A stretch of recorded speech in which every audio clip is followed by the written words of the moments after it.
Sydney Technical University showed that within a conscious brain doing cognitive tasks using functional magnetic resonance imaging, they could establish a magnetic vortex and a magnetic anti-vortex. And you are going to see that that is the minimum precondition for producing toroidal moments. It's been known since 1963 that there's magnetic loops left to right brain and from in brain, but they couldn't image it. And in this case, we know for certain now that we produce magnetic vortices and anti-vortices when we are thinking, when we are conscious. And this will produce the same kind of fields that the experiments that we do produce. Ben Rich was the director of Lockheed Martin's Skunk Works. And when he was asked how unidentified objects propulsion worked, he said, "Let me ask you, how does extrasensory perception work?" The questioner responded with, "All points in time and space are connected." And then Rich said, "That's how it works." You will see during these days that UFO propulsion is based on a structure that produces a toroidal moment. I'm saying that relic neutrino condensate has embedded in it toroidal moment, and it pervades all of space-time. Absolutely everything here said by the long-term director of Skunk Works, Lockheed Martin's Skunk Works, is explained by toroidal moment clusters of relic neutrinos and interaction thereof. So the fifth element, the quintessence, since there's so many questions about this and commentary, let's do it. The essence of all things in the universe, according to Aristotle, the fifth element is ether, which is the substance that fills the heavenly spheres, that is, it's in the spheres, and makes up the stars and planets. It's in the stars and the planets. Ether is called the divine or celestial element, as it is unchanging and incorruptible. Unlike the four earthly elements of fire, water, earth, and air. Ether is also associated with light. We've described how that may be. Spirit and life. We've already explained how those things can emerge out of this substance. Short question. You mentioned that the superfluid neutrinos is about 2 kelvins. 1.96, yeah. Yeah, that the electrons take a minuscule amount of energy out of No, the atoms. Okay, by proxy, yes. Yes. So does it mean that it will, with a lot of time, cool down and the universe freezes and it's like a giant battery to power everything? There's a lot of stuff. And it kind of goes round in a cycle. It's alpha to omega, alpha to omega, alpha to omega, over and over and over and over again. So it's not that if I spin enough electrons for enough time, then there's no power to power it anymore. Good book, Stalking the Wild Pendulum by Bentov. You have it? Well, that should answer your question. So if you can imagine, you create, and you will see that you can, want something that's equivalent to a black hole. Why is it black? Because it exceeds the Schwarzschild radius. It's able to pull in this relic neutrino condensate over which light is trying to travel faster than the light can go out, i.e. it exceeds, the escape velocity exceeds c. That is the definition of the Schwarzschild radius. So the thing over which light travels is moving in faster than light can travel. So it then can't. Only things can go in. You can put light in, you can put matter in. If the structure then blows up, because it, for whatever reason, becomes unstable, I actually think black holes are fractal toroidal clusters. They are at the center of a massive fractal toroidal cluster. It's just the focal point. right? It's where everything's going. And so when the overall electrodynamics breaks up, maybe one galaxy gets a little bit too close to another one and it breaks up, and that the black hole is the thing that looks like it's blowing up, but it's actually the electrodynamic structure that's much bigger and many kiloparsecs that's actually failing, and the core just wobbles and you get a black hole event, right? And then the matter that was trapped inside just gets born, and you know how it gets born? Exactly like you see on the front cover of Matsumoto's book.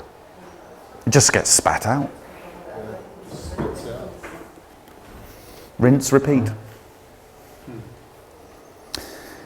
The fifth element of qi is the concept originated in China, but it has parallels in other cultures and traditions.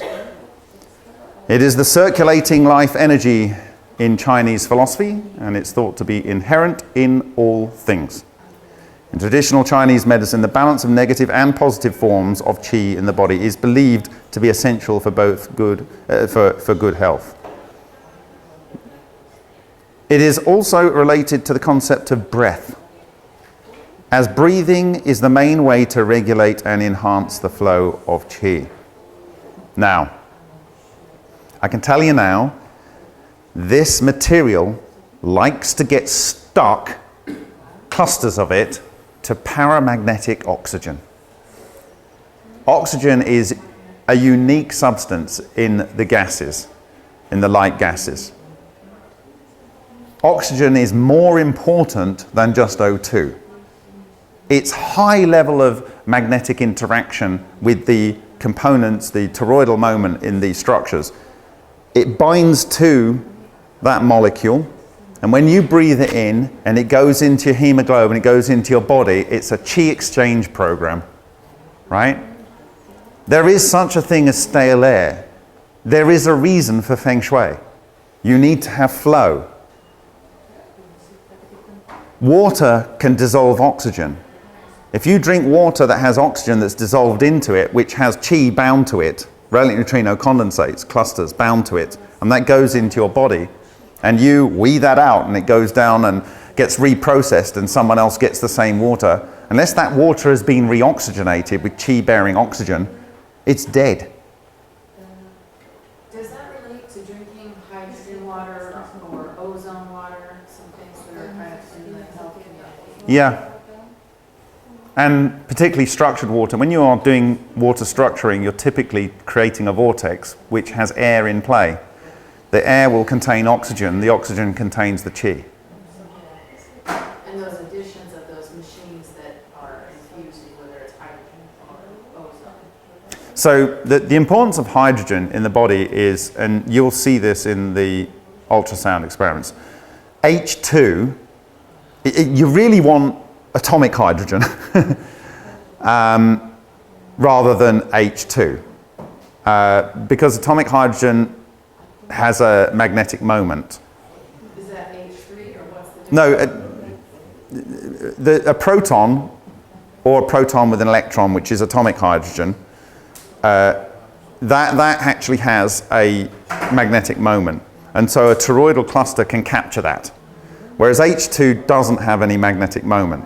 So ideally you want freshly produced hydrogen so that there's some imbalance in the water, because when you have acidic water or slightly acidic water, there will be extra H plus ions in there, or H minus ions, whatever. Is it H plus or H minus? God, I can't remember. Plus, there we go. So that means you've got extra protons floating around in that water. They're constantly exchanging an electron with the environment around it, making it acidic, but it allows for those things to permeate into your body, and for any toroidal moment things that are in your body to interact with them. This is my understanding. And is that happening in those 20 minutes after it's produced by the machine? You basically want to take it as soon as possible. If you're taking an oxyhydrogen, you're producing oxyhydrogen and water gas. The water gas actually is structured in a different way. I work with Dr. Roy Shinamaza, the inventor of Amaza gas, and it's the most advanced form of oxyhydrogen gas. It can be stored in a steel dewa for 12 years without causing hydrogen embrittlement. And when you take this stuff and you explode it, it actually... Are you okay?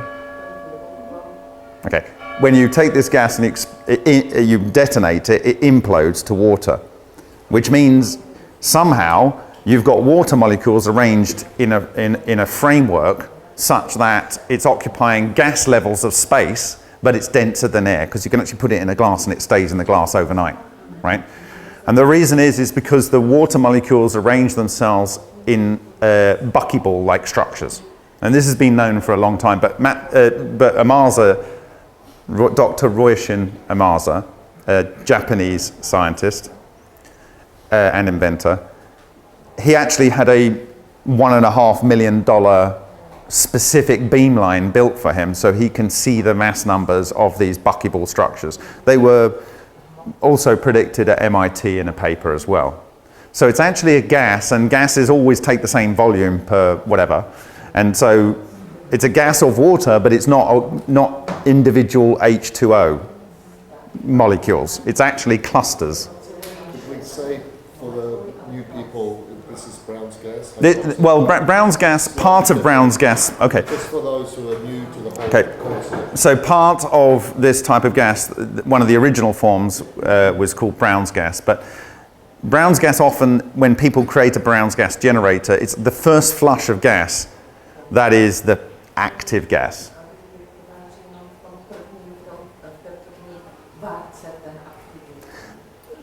Later, they seem to not get such special gas, this heavy gas that stays in the chamber. I believe the difference between those kind of generators and Dr. Ryoushin Amasa's is he has vibration, and so when the oxygen is produced, it's produced in incredibly small nanobubbles which dissolve, and then because when you split these things up, you get this chi being released, it then gets bound to the oxygen, and this is part of how it gets structured into this special buckyballs of water gas. So he can continue to produce this gas over and over, and the thing about Amasa's gas, it can be cryogenic or compressed into a liquid and be reconstituted again and still function the same. It's a similar by limitation water? This machine? You know what I mean? What do you mean? Levitation water is a machine. There's a bubble, so, and in the rotor in the middle, and it comes the water inside and go down. Looks like a donut like this. And then comes the water. If you are putting things into a donut and a vortex, No. you're not. No. I'm not saying a real donut. Go on. Yeah. Right. Sorry. No. I have another idea. Okay. All right. So it's often spelled QI or Chi like that, and it's pronounced Chi or Ki. And I guess you all guys know this, right? Probably better than I do. It's also called prana, a Sanskrit word. The vital energy that flows through all living beings. Prana is also associated with breath, as breathing is the main way to regulate and enhance the flow of prana. So here again, breathing in, but no one had an explanation for why that allows you to regulate this life force, this chi, this prana. And I'm saying that we know now that oxygen is able to collect this material, and it's a medium by which to get chi into your body. There are some plasmoids It's the condensed relic neutrinos. Their moment will attach to the paramagnetic structure of oxygen. with toroidal fields around. So it's oxygen, but with toroidal fields around. It doesn't matter, it's the paramagnetic nature. For some reason, it is able to bind to paramagnetic and magnetic materials. It has a very, very, very localized, when you're inside part of its structure, it has intense magnetic field. So it'll either pull things into it, but when it's in very small quanta of clusters, it can bind to magnetic or paramagnetic materials. Yeah? Is it the angular momentum on the oxygen that's making it paramagnetic or not? Oxygen, it doesn't matter whether you have O minus O2 or ozone. They're all paramagnetic. But oxygen itself is something like 16,780 times more paramagnetic than a proton. And if you look at the table of the magnetic nature of elements and you then separate all the gases out, it's just totally unique. In fact, if you go and look at birthing galaxies, they look like this, and you have a zone in the middle, and the zone in the middle, and you look at the spectrum of the zone in the middle, what is it? It's all oxygen light coming out. So even galaxies are born through this process. So prana is a key concept in Hinduism, first major religion. Obviously it's multi-god, but not like Zoroastrianism. Buddhism is a derivation, reformation of Hinduism, Jainism and yoga. The fifth element, chi, this is a Japanese word for the life force that animates the universe. Are we getting it? Like everyone knows this from the dawn of time. We need to respect the knowledge and understanding of the ancients and realize that we're only relearning this stuff. Chi is similar, ki is, I don't know how to say that differently, but is different, but also has some differences. For example, ki is most closely related to the concept of ki, which sounds the same to me as well, which is the energy that flows through the meridians or energy channels in the body that you were talking about.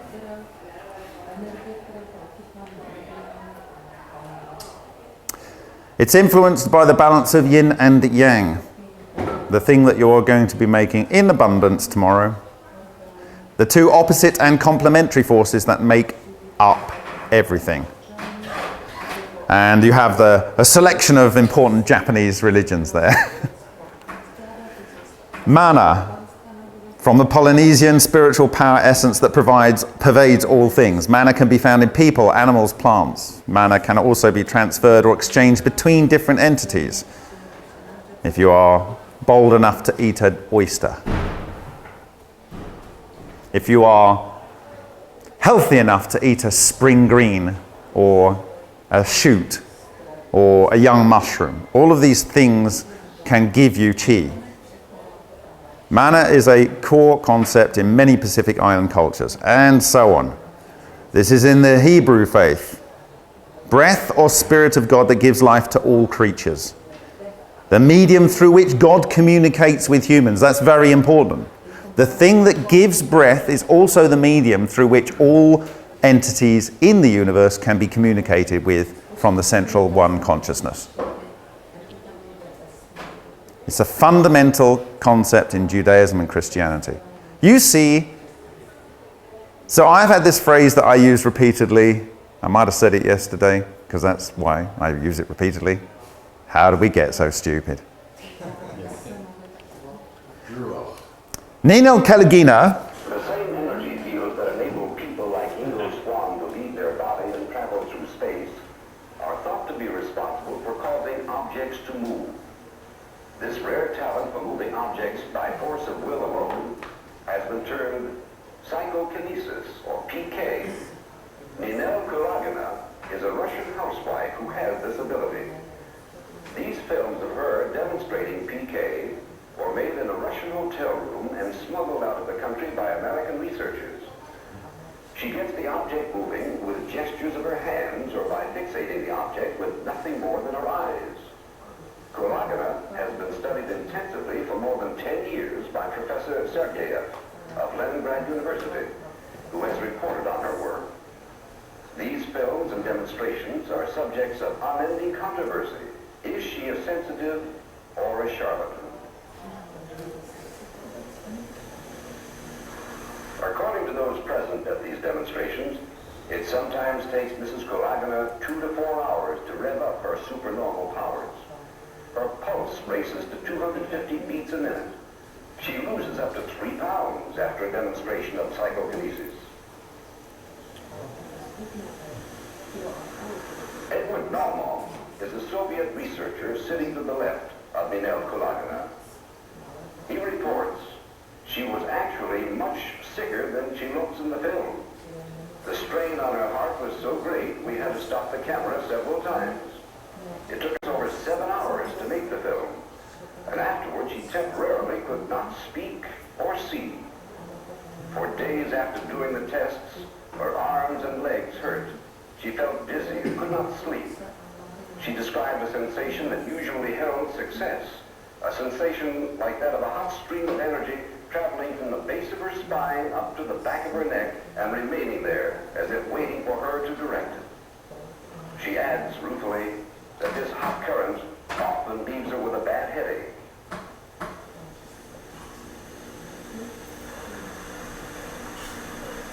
According to the Soviet view, PK is not accomplished by mind over matter, but rather by mind over force field. The Soviets claim they've already devised machines that create magnetic and other kinds of artificial fields that increase psychic powers, particularly telepathy and PK. According to Dr. Ravitz, in the 1951 Yale Journal of Biology and Medicine, the action of the sun and moon also affects the body's force field. Dr. Sergeyev agrees. The most favorable time for PK is during magnetic disturbances of the Earth caused by sunspot activity. What is beginning to emerge is a new picture of the human being, not an alienated creature, but a being enmeshed in an ebb and flow with everyone and everything around him. The pulsing magnetic fields of machines, Earth, moon, sun, the thoughts and emotions of ourselves and other people, all affect the energy field of our bodies, and in turn, the Russians say, our psychic powers. Couple of points that are very important in there. Talked about the Earth, Sun and Moon alignment. I will show you that work done, I actually showed you a video earlier by when I was talking about the promotion for raising the funds to translate this book, about a guy called Xu Wenzhou led a team in China from 1988 to 1999. And they found during 3 body alignments 4 effects. 1. So a 3 body alignment is either a solar or lunar eclipse. 1. The rate of decay in an atomic clock changed. Atomic clocks are based on cesium-137 or rubidium-87. Cesium-137 and rubidium-87. Both are beta isotopes, which means this has to be a change in something like a neutrino flux. 2. The spectral lines of elements changes. So if you illuminate, for instance, an atom with high beam electrons or UV light, and what my friend Paul was showing earlier, you have an atom sent to another shell, and then it comes down, de-excites and produces a photon, a wave of light. Okay? That light should be a specific frequency called a characteristic X-ray, or the light coming back should be a particular color. Okay? During 3 body alignments, matter releases different photons, which means something is missing or something is too much, i.e. it's either the electron shell is further out or it's further in. So when you excite to the next quanta, you get a different photon of energy released. Now, do you remember my model that I showed you from Shishkin, Karols and Dubovik? Showing that it is the flux of relic neutrino condensate that positions the shell of the electrons. So if you don't have enough coming through, or maybe it's too much, and if you don't, the reverse is true. So this would explain that phenomenon. Third, When you take a lead tin alloy and you let it crystallize from a fluid state, it doesn't produce disordered crystals, it produces lines. A bit like a diffraction pattern. So rather than light coming from something coming from every direction, you've got light that's possibly more coming from the side. Or there's diffraction around something. So if you can imagine, we have our Earth here, and our Moon, and our Sun up there. You've got a lensing effect of something that is gravitationally lensed. What did I say about relic neutrinos? They are affected and can affect two things: gravity and the weak force. So if you've got, or it could be the other way around, you know, you've got the Moon down here, the Earth, and then the Sun. Either way, if you've got stuff coming in from the cosmos that's affected by these gravitational bodies, you end up with a lens array like you do in a camera, right? And we know that it can be partially reflected by dense matter. The dense matter could be the Earth, or the dense matter could be the Moon, in the way of this lens array that's lensing this material. So some of the material, as I've shown you, can go all the way through the Moon, or it can go all the way through the Earth towards the Moon. But some of the material gets refracted, and it partially reflected. So you get some area around with some refraction. You get some refraction, you get some banding on the penumbra, yeah, of your, let's say, your solar eclipse. And so then you would have a diffraction grating that would explain why the crystals are forming in a line. The fourth thing that he observed, the team observed, he had a brass sheet. Brass is at least copper 65, copper 67, and zinc 63, 65, and zinc 67. They're all spin nuclides. And I can show you that they are affected by this toroidal moment structure. Metal sheet hanging over a roller with a weight on the bottom. Strain gauge, strain gauge. During three body alignments, there is a sideways movement detected. Why? Because you literally have a lower density in the shadow of relic neutrinos. And you have more out here, and there's a diffusion of this condensate sideways. With that one fact alone, you know you can create propulsion with this if you could only control the flux. If you had a tool that was able to control the flux of relic neutrinos, we know we can push and pull.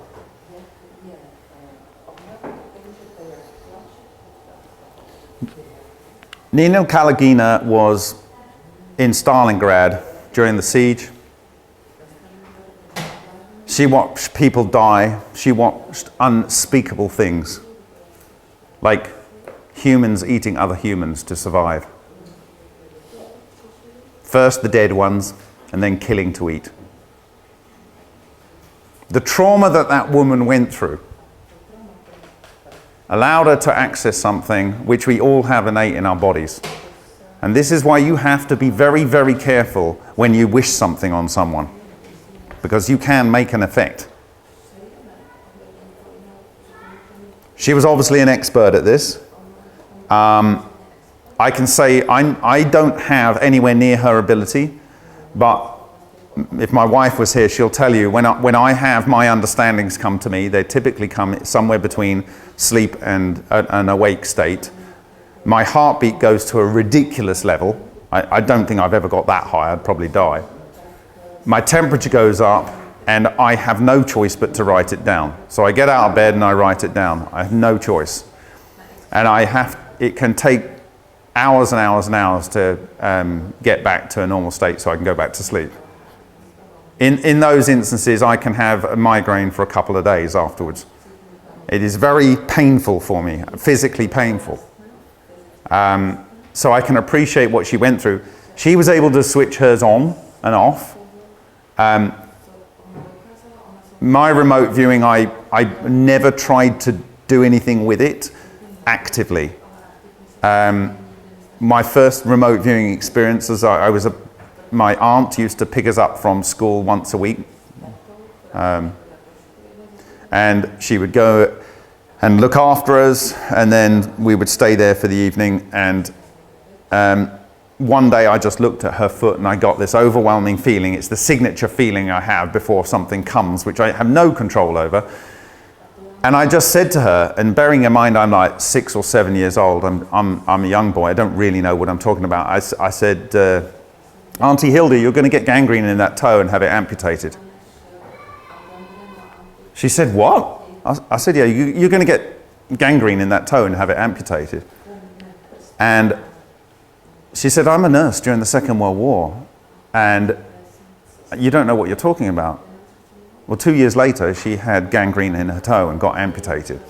So me as a young boy, that was a painful experience, because I didn't need to tell her that. I felt I had to. It just came through me. And I've had these experiences through life. It needs to be typically very significant to you, or very significant on a global scale. That's what I see. But when I feel some of those things, I just don't talk about them.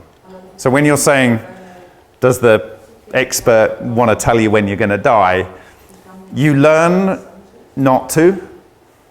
You probably don't want to see that far. The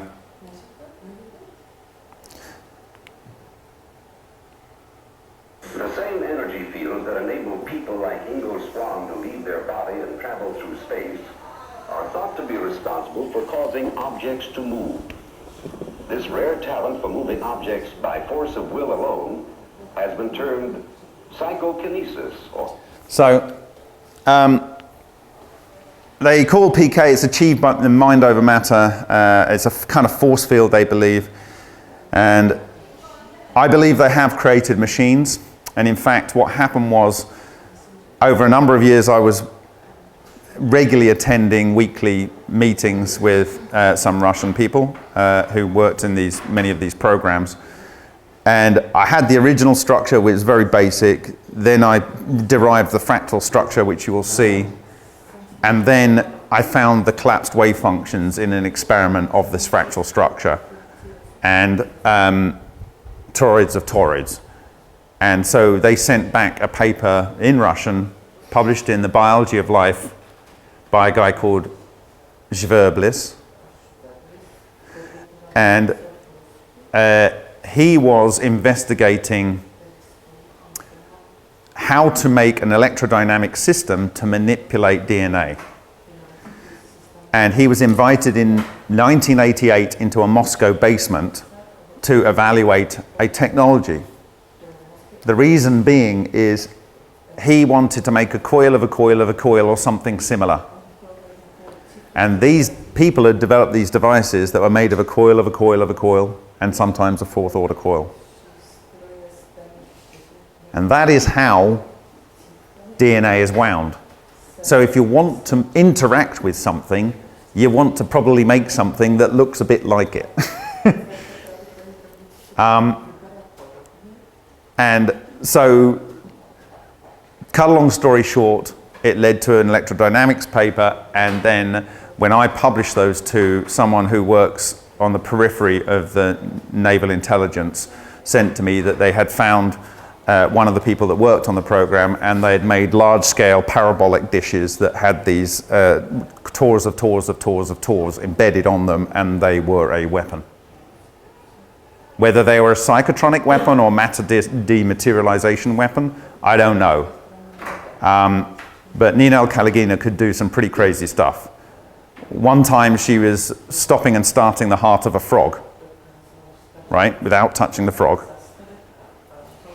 And the researcher didn't believe that this was possible and offered themselves up for her to stop his heart, which she did. And so they had to do CPR on him because, she didn't have the energy to restart it.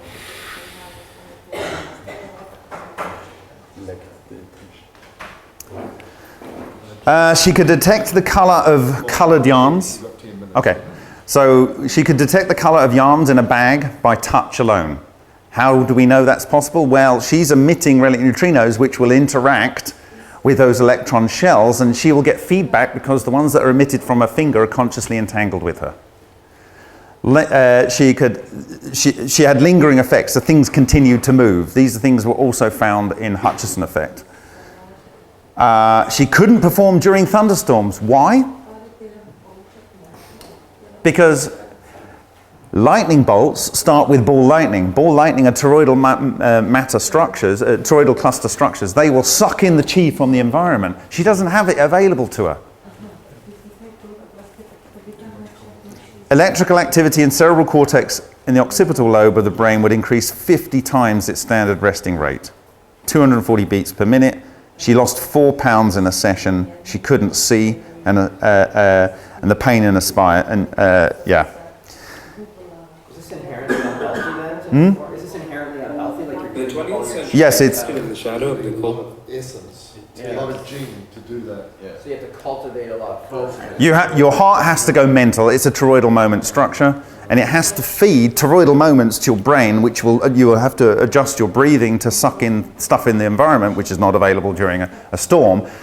Your brain has to organize that. You have to give intention to it, and through your fingers it projects out. You've all seen Curlian photography, right? You put your hand and you have a high tension supply, and it produces little discharges. That goes on all of the time. This is what happens when you're meditating in that, well, not that position, lotus position. You have a vortex coming out of the fingers one side, an anti-vortex coming out the other side, produces a magnetic thing, and then the toroidal moment comes up and it attracts chi through your chakras. And if you get sufficient flux of chi through, if you're really good at meditating, you can levitate, because it's anti the chi that's coming down from the environment. And if she did it instead of that like crappy lab there, the like beautiful church next door and the Gothic amazingness, would there be an assumption of a massive enhancement? You can build a structure. There was one built in California but not finished. It's called the Integratron. How about the Bar caves?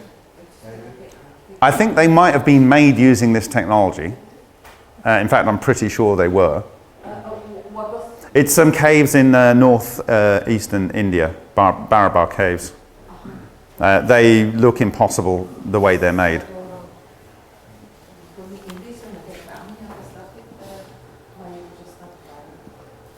I don't know what's happened here. What's happened? We've got 3 minutes. Okay, I will quickly run through some things and you will get upset. That's going to be... Either on time or slow. Yeah. My laptop might have shut down, so that might be a good time to stop, actually. Does anyone have any questions? Let's use that time for questions, yes? I'm just thinking of when you were talking about breathing in the chi, Yeah. for example, like the Wim Hof method. Yes. So you're getting more oxygen, and in this method you breathe out all your oxygen, you can hold your breath for a very long time. Is that purely just the oxygen, or is there something more there with the chi in your body?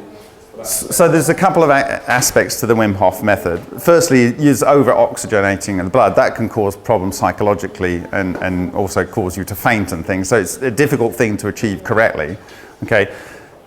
But as I said, the chi is in the oxygen, and that can sustain your body. I believe these Japanese monks that eat pine needles and just drink water, your body can be in 2 modes. It can actually get its energy from the environment, like not like an air plant, but kind of like that. It's literally like, oh my God, I don't believe I'm going to say this.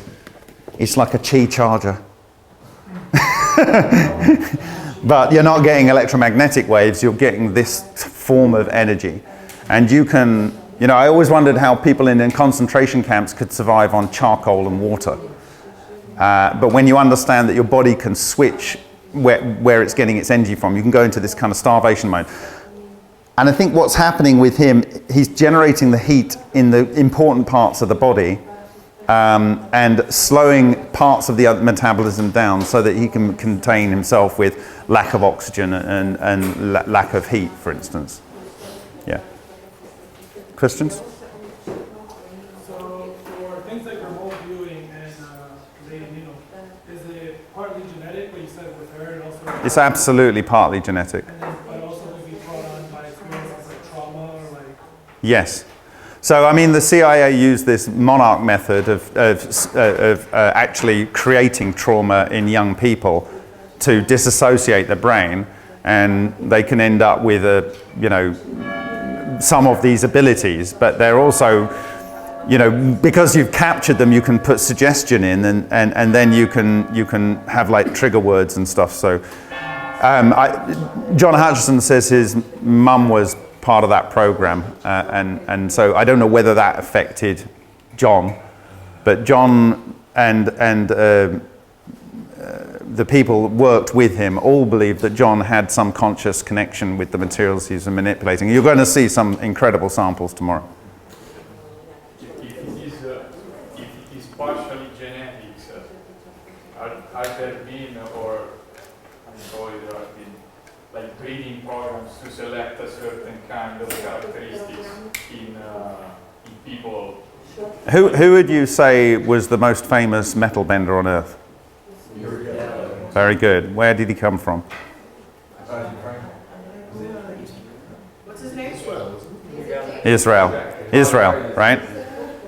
He, around that time, he was brought over by some people that work with Hal Puthoff, that guy again. And he worked in the psyche. You are talking about, I'm sorry. Uri Geller. That bends the spoons with his mind. What does he do?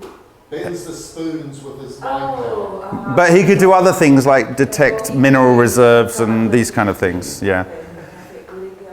He could also do predictions of people, what they're drawn in a different environment and stuff like that. I worked with a guy who you met called Georgi Igli over the last couple of days. Yeah. Georgi Igli did 2 decades of studies of ball lightning. This got him ingratiated with the authorities in America because they were obsessed with ball lightning, although they don't want anyone else to look at it, right? And they brought him over to Brookhaven National Laboratory in 1983 during the Soviet period. He was the first Soviet-era scientist to be brought into a national lab, in part because of his research on ball lightning.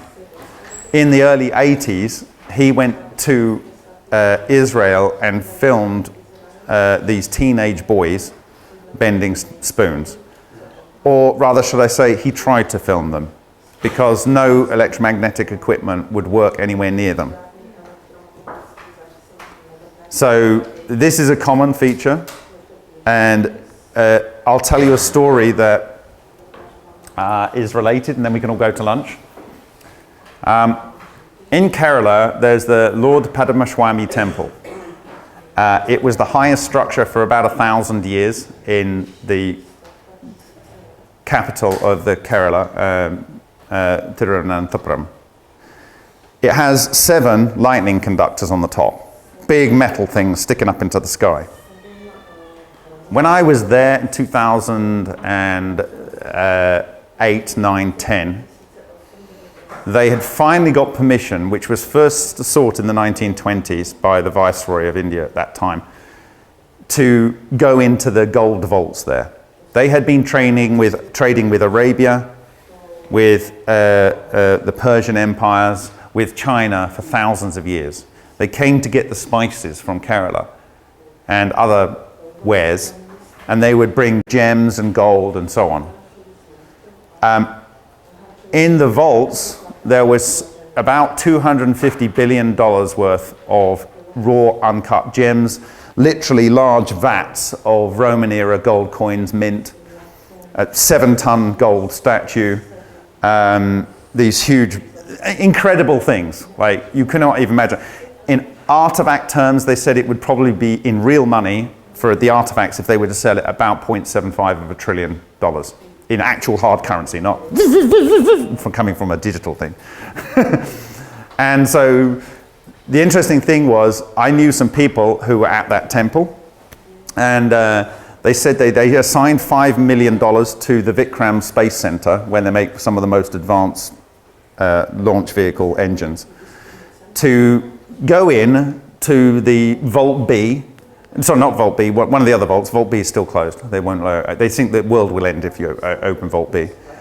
And in there, they wanted to use laser scanners and rangefinders and cameras and everything. And when they were in there, outside everything worked. They would step into the vault, they'd switch the equipment on, it just wouldn't work. Nothing would work, nothing electronic, nothing with a transistor would work. And then someone noticed there was a band going around the whole vault made of metal. And someone just said, well, what happens if we cut this? They cut the band, and every piece of electrical equipment started to work. I think those vaults were charging stations, because this matter can become extremely condensed, and just like I say, it can bind to oxygen, it can also bind to metals and stay in metals indefinitely. And you can have a lump of gold with incredible amounts of energy in it, unfathomable amounts of energy in it, embedded in it, which you can carry around. And that, by the way, is why I forged my wedding ring with my wife out of one single gold nugget from Alaska, where these structures are known to be pulled in. The French study did it, and they actually recorded these structures, marks on X-rays, and would have filled this gold ring up. And all of the matter that would be in there would be entangled. So my wedding ring with my wife is quantum entangled, in my view. And I have the structure that does it all, even before I knew. Custom built on it. Something out of the Lord of the Rings. Well, it was Scandinavia, or Iceland. So yeah, that's what I have to say on that. Is there a reason that you did not mention Vril when talking about mana prana? Yeah, well, we don't talk about Vril, but it's the same. 2, 3, 4, 5, 4, 3, 2, 1. Oh yeah, we got a breakout at the top. It's breaking out at the top. No, that's just looking through into the plasma. You can have a look if you like. Oh, it's beautiful. Oh yeah. Yeah, have a look. There's a ball in there right now. Have a look. There's a ball. Yeah, I'm only about 20 degrees hotter in my brain right now.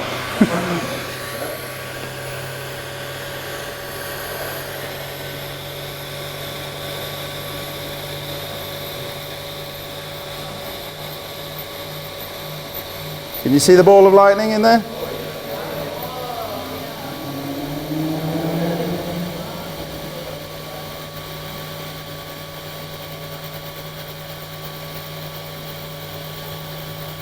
It's pretty stable. I'm very happy with this. How many minutes have we been running? One, good. Let's keep it going. Hopefully got enough material at the end. Oh, it's beautiful, guys. Oh, this is so beautiful. Okay, we've just lost confinement. Okay.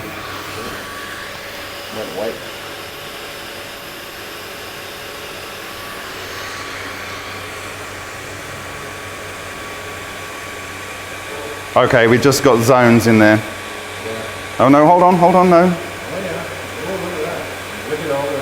Yeah.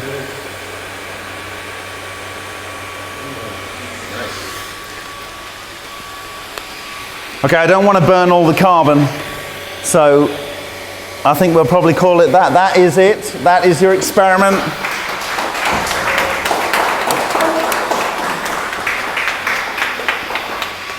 Well, it's still glowing red. Yeah.